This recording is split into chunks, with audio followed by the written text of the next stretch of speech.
Welcome to Scriptural Snapshots, brought to you by Living Faith Ministries in Kaiser, West Virginia, where we bring the living Word of God into your life. I'm Pastor Gordon Brubaker.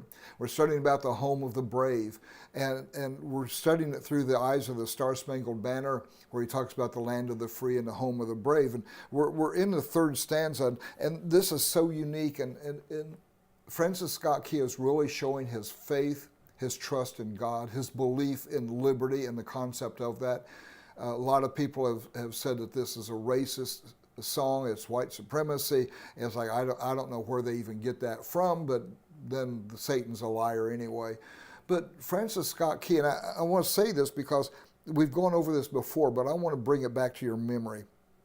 The third stanza says, when our land is illumined with liberty's smile. And that's the providence of God. And he understood this as a providence of God. And Francis Scott Key, I believe, understood that the providence of God, liberty's smile, is because we have chosen to serve God.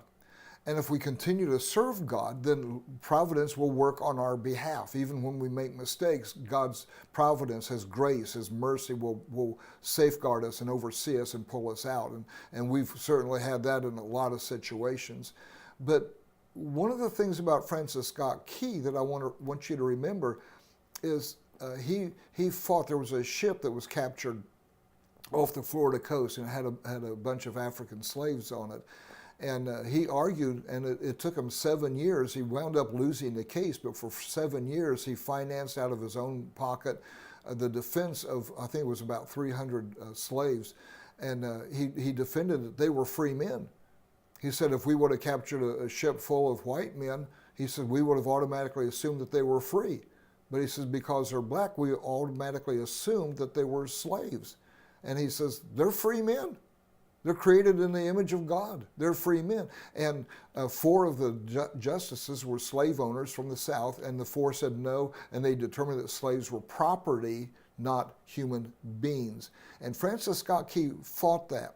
And see, when you begin to see people as property, you've lost the freedom, the liberty that we have fought for, that gives us providence. And I really do believe that a lot of the things that the problems that America has suffered is because people have seen other people as property.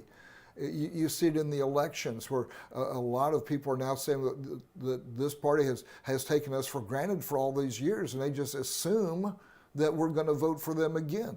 And even Tallarico, a Democrat out of Texas, has said, we're not going to see you we are going to see you, he said, as independent voters, not as those who will vote Democrat no matter what we do.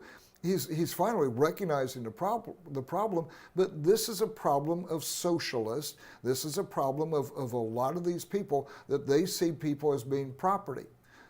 Christianity is so unique and so different. We believe people can change.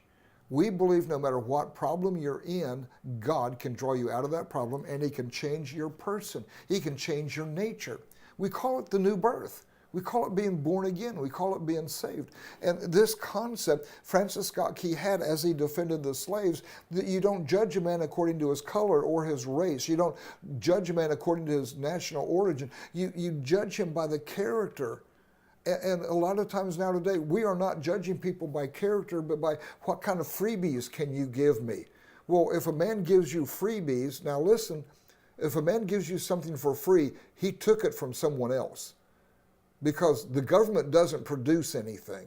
The government doesn't sell products. The government doesn't make profit. The government only taxes people, takes their money away from them, and spends it the way the government decides how to spend it.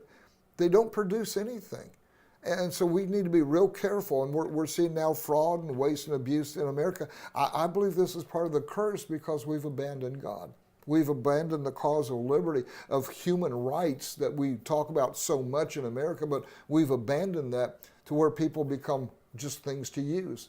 Money becomes a tool to use and abuse any way I want it to be. And these are some of the abuses because we've forsaken God. And the providence of God has been removed from us for some reason, for some seasons now because of that. But I believe also God is restoring the church and is restoring a love for liberty, which means a love for God, because God is the giver of liberty. Where the Spirit of the Lord is, the Bible tells us, there is liberty. And this is the liberty that's turning America around and bringing us back to our roots. He says, by the millions unchained who our birthright have gained, we will keep her bright blazon forever unstained. And the star-spangled banner in triumph shall wave, where the land of the free is the home of the brave. I'm Pastor Gordon Brubaker. God bless you.